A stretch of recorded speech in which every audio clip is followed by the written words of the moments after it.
let's have some fun. Got about half an hour. We've talked about a lot. We just had a podcast about the roadmap. Yep. So we've talked about that. We had a panel today, so now we have more to talk about. And It's just me and you, man. Yeah, I wanted to talk about surfing actually. Sure. Because we haven't actually been able to chat about surfing much. So I think my first kind of talking point is, like, what's been some of the biggest waves you've surfed? Do you have any crazy stories about it? Any hold unders that were a little, too much? Like, yeah. Yeah, the biggest waves that I've surfed have been actually with my good friend, also in crypto, Chris Miniski. He's been getting into big wave surfing, and he's like kind of helped to show me the ropes a little bit. So I've surfed Waimea with him on Oahu, as well as another spot called Phantoms. And we measure waves like Hawaiian. Like from the back. Hawaiian, yeah, exactly. So like 12 to 15 Hawaiian, roughly. This is insane. You wear an impact vest and stuff like that, so you pop up. So it's not as scary as you think, but you do get decimated if you wipe out of the wrong place. I've definitely had some bad wipeouts. Yeah. But so you always wear one like an inflatable vest, basically. So it just has the flotation. It's like a kind of like a surfing friendly. What do you call it? Life preserver. Okay. It's like a vest, but with flotation embedded in it. Yeah. Gonna tie this back into crypto somehow. Well, you just gotta be fearless. Yeah, exactly. Yeah. So how does surfing big waves impact your entrepreneurship abilities or your ability to be a leader? Yeah, I think Chris would probably say the same thing, but surfing big waves forces you, it puts everything in perspective, and you remember what is actually important, and you don't get stressed out when things go wrong. Because I think you should always be paranoid to some degree when you're building something new, because like if the margin for error is so narrow, if you mess up, like your project's gonna die, right? But at the same time, you can't be overreactive. You have to have some level of like being calm and collected. Otherwise, you're gonna lose the ability to actually execute and to see clearly. So I think surfing big waves brings that clarity. I mean, it brings something. I think I surfed Makaha at like 6 foot Hawaiian, and that was like there was buildings coming at you. So I mean, I can't really imagine. It's a different sport when it's big. You have to have a different board. You're not really there to like do turns or maneuvers. You're just there to like make the wave. Are you catching air these days or no? I can barely do an air on like shortboard, but not really, not consistently. Cool. Yeah. Okay, so you've obviously become the face of Celestia, at least to some extent in terms of events, online presence. We'll talk about Appchains in a bit, but more personally, I'm curious, like what's some advice you have for founders or for even people like myself who want to grow a brand in the space, make an impact. What are some of the things that you do consistently? Not so much like the tactics, but the way that you think about growing your kind of brand in the space. Yeah, for me, I think I wouldn't necessarily say that I know what I'm doing. People might think that I know what I'm doing for some reason. I get that impression. That's all of us. Honestly, I think it comes down to being passionate about something and being knowledgeable about something, and then beating the drum about it and not being afraid to like speak your opinion and stand up and say something that other people maybe don't have the courage to say, or give a voice to some movement or trend that is gonna like deserves to be bigger than it is. I think like modular blockchains was something that no one was really talking about a few years ago, but like to me it was so obvious and clear, and I had so much conviction, and I also spent the time to really learn what it meant top to bottom, and I think that's so it's just very natural for me to like tweet about that and try to spread those ideas on Twitter. So Modular. Yeah, I think That's that's right, one Zahn. thing. Yeah, thanks, Zahn. When mainnet, by the way. Interwoven. Please be patient. Yeah, I think. Oh man, he's leaving. Yeah, he's pissed. Oh. I mean, yeah, that's one thing that, I mean, we've talked about and that you've helped me with is just like, okay, learning about the actual intricacies of the designs and things is extremely helpful to be able to kind of be an authority in this space, but also just be able to understand and form opinionated theses or thoughts that can kind of like drive where things go next. And I think that's what's powerful is like taking a stance and then being able to have a defensible thesis while still be open-minded, right? And kind of like being able to put that forward. So Definitely. yeah.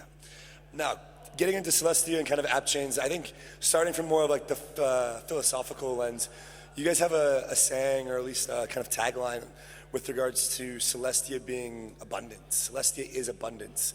What does abundance mean to you in blockchain, in the design landscape of blockchain? So since kind of the beginning of blockchains, there's always been a scarcity in the sense of, Bitcoin, all the successful networks, as soon as they accrue some level of network effects, the block space gets saturated. So you have this, on one side, constraint or lack of abundance on block space. And one of Celestia's goal, and even I think that's going to happen on these high throughput chains like Solana.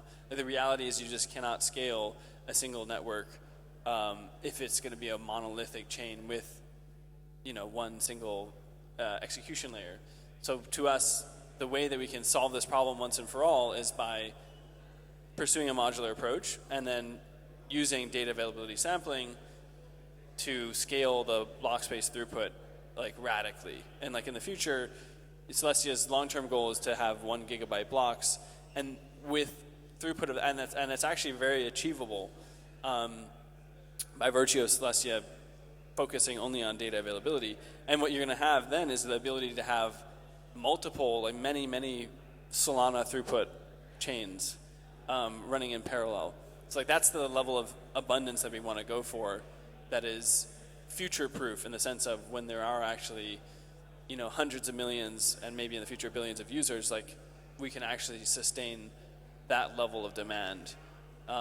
There's also abundance in the sense of the abundance of like optionality in the modular stack generally, in that as a builder, when you come to the modular stack, there's a ton of different choices that you can make to combine, like recipes. It's like being a chef. You get to mix together all these different ingredients, whereas in a monolithic stack, it's just like you're locked into fried chicken. Like that's the only dish that they make. Yeah, I do like fried chicken, but not every day. There's some choice, but I mean, we were talking about kind of like, okay, we want the infrastructure to be ahead of the applications, right? Like we want to always be ahead such that we don't have events like, and I think I brought up on the podcast DeFi Summer, where we had all this demand for yield farming and things, and then it kind of got slowed down because of scarcity at the Ethereum L1, right? Which in the future, we want to be able to bring on all these different use cases, which you kind of call fiber optic moment of crypto, and be ready for that, right? And I think a big part of that is doing that in a way that is still aligned with the core principles of like why we're here, which censorship resistance and user verifiability and these types of things. And so you guys are very, very focused on light nodes. Like we need to get as many devices actively running a light node, sampling on Celestia. So I'd like to kind of understand further why that's so important to you from like a personal lens as well, but then also for Celestia as a protocol. Why is that end user verifiability so important? So the whole point of blockchains is to provide a platform where you don't have to trust or rely on some other actor for the system to be have its integrity and to sort of follow the rules that it's supposed to instantiate. So like, with Bitcoin, there should only be 21 million Bitcoins. Well, how would anyone actually know that there's only 21 million Bitcoin? They would have to like verify the chain directly to know that that's the case. And so when you take an approach to scaling, like certain monolithic chains like Solana, where you increase the node requirements, you end up sacrificing that ability, and in a sense, like sacrificing the whole value proposition of why we're building blockchains to begin with. There's also not only the end user verifiability, but the other advantage of light nodes is that you can actually interact. It takes another layer of trust out of the system, which is you don't have to interact with the chain through a centralized RPC. You can actually interact with the chain directly through the peer-to-peer network. So it actually makes blockchains peer-to-peer again. And Moxie from Signal, that was one of his big critiques of Web3, essentially. He's like, oh, like you're saying it's all decentralized, but like then the user just talks to this server, and the server tells it what the state is, and it has to route every transaction through this RPC, and like if that RPC could just totally like rug the user, or is a total centralized point of failure essentially. So I think that's another big aspect of it. And like another thing is like a lot of people say, oh well, no one's really demanding decentralization right now, right? And I think that decentralization is one of those things that when you realize you need it, it's too late, kind of thing. Like the point is to prevent these systems from ever failing, and so you want them to be as robust as possible. I think a lot of people don't realize that and think that they can take shortcuts. But we're in like I think I said this on the podcast, but we're like in the kiddie pool version of crypto right now, where it's like we have barely any value on chain. Like not very much critical infrastructure really runs on chain. It's just like a little playground, sandbox. And so for that reason, like maybe it's okay that things are not as like robust and decentralized. But where we want to go, where the world economy is on chain, we have trillions and trillions of dollars of value secured and transacted on a daily basis on chain. It better be bulletproof. Otherwise, someone's going to get in and find a way to break it. Yeah, and I think like every user being able to verify, or just a low hardware requirement for verifiability makes it much easier for a system to be sufficiently decentralized over time. And I think you guys are doing a good job of trying to make it easier as well. I think I saw on the Celestia Block Explorer, actually now you can run a light node, and on the Lumina site it's very simple. So continuously pushing on that front, right? Trying to make it as simple as possible for somebody to like really just like click a couple buttons and be able to run a light node. Will enable Celestia to be able to scale to 1 gigabyte blocks. Now more of a spicy take, and a question and a conversation that I've been having here in Singapore the last 48 hours, more than I think other conferences thus far, is like, okay, but like what's the business model? Like, okay, where's the revenue? And so I saw a chart, I think, from a research analyst with regards to Celestia's revenue over the last several months. And I don't know, like the tweet was like, oh, Celestia generated like $700 in revenue today, and it was like 6 days ago. Now Celestia's token valuation is in the billions. So what is the kind of long-term revenue model for Celestia/DA as a whole, and like what's that business model look like when we scale to hundreds and thousands of app chains? Yeah, I think that every project, every new protocol, when it starts out, the fees are only there as a spam reducing mechanism, right? And then they don't actually, so the chain is essentially free at the beginning. You see this with Bitcoin, you've seen this with Ethereum, you see this with Solana, and ultimately what ends up happening is at some point, when there's enough of a network effect, enough usage on the chain, I think inevitably the block space gets filled up, and the block space ceases to be free, right? So I think people aren't realizing that a fee market will develop, and the way that Celestia is priced right now is literally like a free tier. Right. And eventually, the difference is that like with something like Ethereum or Solana or Bitcoin, when the block space saturates, there's no release valve. There's no way to like increase the block size. At least not it's not an easy thing to do. Whereas with Celestia, it's actually very easy because it only does DA to scale the block space. And so eventually, the long-term goal economically is like to still have very, very cheap fees, but not free, right. and then produce that at scale.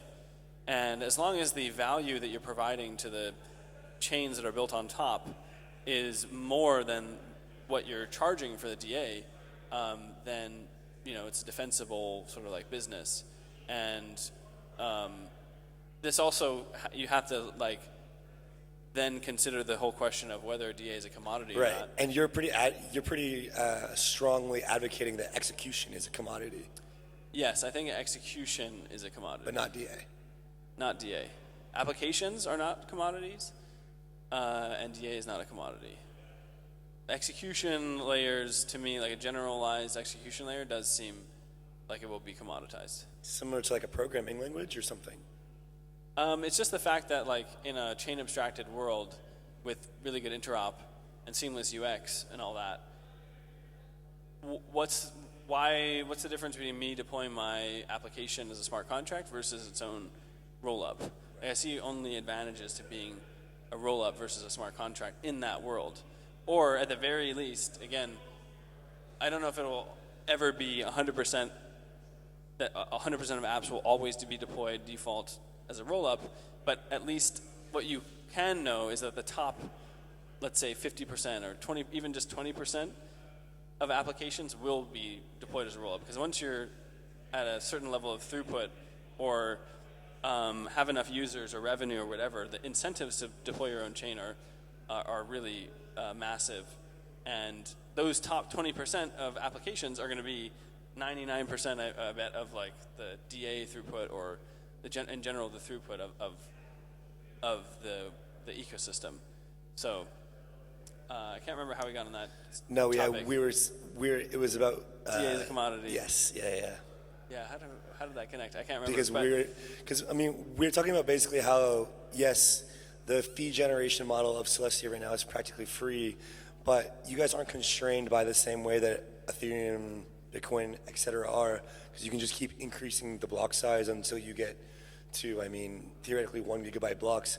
So does that mean that as the demand, like right now, it's 4 megabits goes from, so as you get those blocks to start being filled like with, let's say Anisha app chains, does that mean that you just increase the block size and then the fees will go down, basically?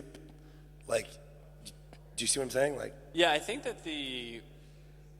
we're still kind of, there's a lot of different ideas of how to design the fee market in the future. Okay. Right now, it's just sort of like the baseline Cosmos SDK fee market, which, to be honest, I don't know a ton about, but it's like not the long-term vision. I think long-term, maybe something more similar to 1559 could make sense.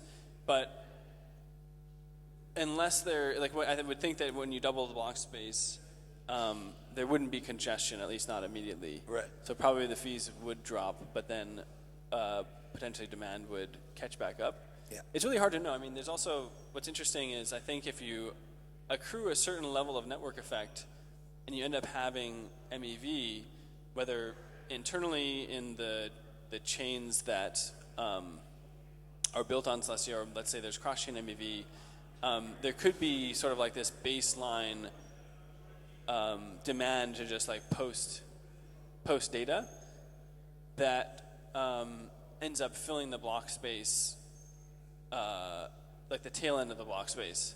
So you always kind of have this floor of price regardless of like the scale of the block size, but it's hard to know in advance. It's interesting. But yeah, like what Solana has proven is that you can have high throughput. Like before, it was even people said the same thing about Solana originally. They're like, oh, we'll never have any revenue because, it's so cheap and there's so much block space.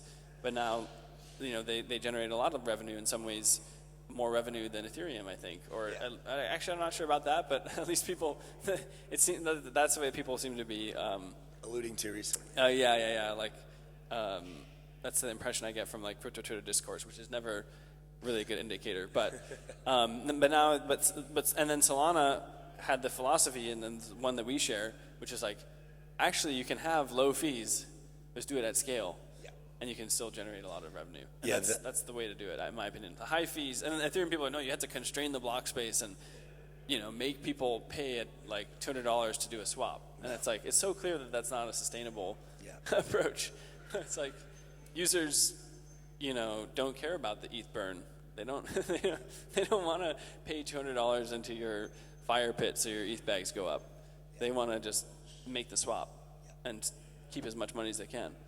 Yeah, we had applied with Justin Drake recently, and he was basically alluding to the end game for Ethereum's DA as well, which applies to Celestia and other DA providers, which is they want to get to a place where all of the rollups within Ethereum doing like 10 million transactions a second. And so in that world, like what we want for Celestia is like extremely large blocks and extremely low fees, and just operate at that scale. Yeah, it's funny because I listened to that part of the podcast, and I've done the exact same calculation. Yeah. Literally with the exact same numbers. Yeah. Of like, okay, 100 bytes per transaction.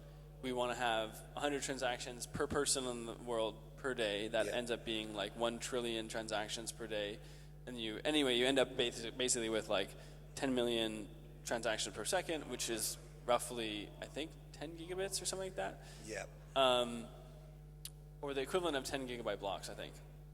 It's a factor of 10 bigger than what we currently have. And anyway, when you're operating at that scale, like even if you charge a very minuscule fee, you're making like $1 billion a day. The thesis for that he laid out was like, Yeah. So fundamentally, and then Toli and some of the Solana people, their rebuke to that is, oh, well, you're building for a world of infinite demand, essentially.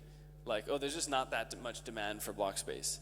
And to me, that's just a strange position to take in this industry. Like, if you're here. If you're here, you better believe like that people all over the world are going to be using this technology one day.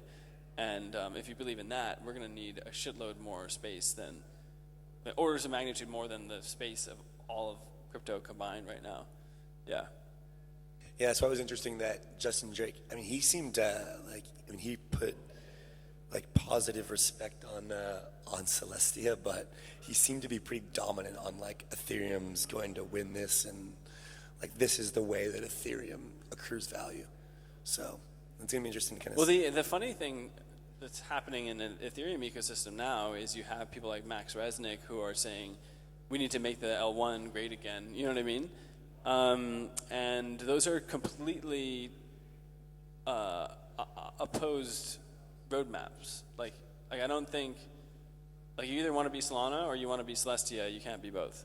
And like the current Ethereum roadmap is that they're trying to be Celestia, essentially. And the struggle, the other funny thing is that like, I don't think that they're set up to do either one very well, frankly, or be the best at either one, being a pure DA layer or being a pure high performance chain.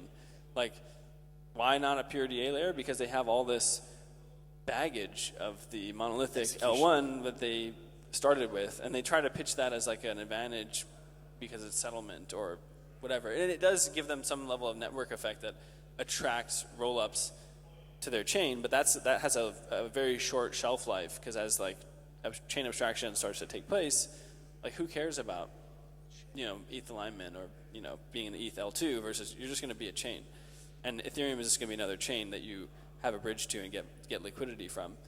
So anyway, they're not really set up to be a pure DA layer, and then when it comes to like being a Solana high performance chain, they're also not set up for that. Like they have this like their consensus is like this super distributed thing with like way too many Yep. signature, like too many validators, and like the Ethereum, like the EVM itself is just not very optimized. Like they'd have to really maybe they could adopt things like what Monad is building or some of these other chains, but like I think they'd have to make drastic changes to the L1 to be competitive with Solana. So like, which I don't think is the answer. Yeah, so I don't know where they're gonna shake out necessarily. Yeah. Yeah. But for now, Celestia is going to continue to help Ethereum scale. That's the mission. Yeah, so I think where Celestia is able to help any ecosystem scale if they don't have enough native DA capacity, or if they don't really have a DA capability. Like even with Solana, for example, you could use Solana for DA, but it's going to end up being 10 times more expensive because of all the fact that the system is just not really designed for that, right? And I think it's with Ethereum, they don't have very much DA throughput currently. With 4844 is not filled up yet, but like unless they scale pretty aggressively over the next 12 months, I think it will fill up and eventually will be expensive. And so they're going to need off-chain DA. So Celestia is happy to provide that to chains. But that fundamentally, the off-chain DA market, especially for Ethereum, is a bit more of a commoditized space. And that's maybe one of the few places where I would say people who think DA is a commodity, in that limited scope, that could actually be a true statement. Like everything is a commodity to all off-chain DA is a commodity to an Ethereum L2 versus not a complete commodity. There are differences. Versus like if you're an Ethereum L2, the best thing to do is use an ETH DA. Right. Right. No one else can compete with ETH DA if you want to be Ethereum native. Right. Same thing with a Celestia native chain, like, or a Bitcoin native thing, like. Yeah. So do you consider rollups then that use Celestia like as, I mean, the whole meme of parasitic is funny, but like rollups that use Celestia for DA but settle to Ethereum have a different, they return a different amount of value to Ethereum L1 than rollups that use Ethereum, obviously. Yeah, they're capturing more of the value for themselves, which is like how it's, I think that's what the end game looks like. Yeah. And so if you are an L1 that's trying to force the application into some kind of like, hey, you have to give me this amount of your revenue or your MEV or what have you, that is a very short-sighted thing to do. It's like fighting gravity. Like the incentives are such that, as we said earlier, every app chain is going to be its own, want to be its own chain, control its own revenue, internalize all its MEV. And so it's like, it's actually the other way around. The L1s in this case are trying to be parasitic. Yeah, that was a funny take on the previous panel. I was like, okay, you should think about this in a different way. Yeah. Yeah. All right, Nick, it's been a pleasure, man. Yeah. Thanks for having the chat. When are we doing this again? You know? Yeah, just every other conference. Thanks, guys. Cheers.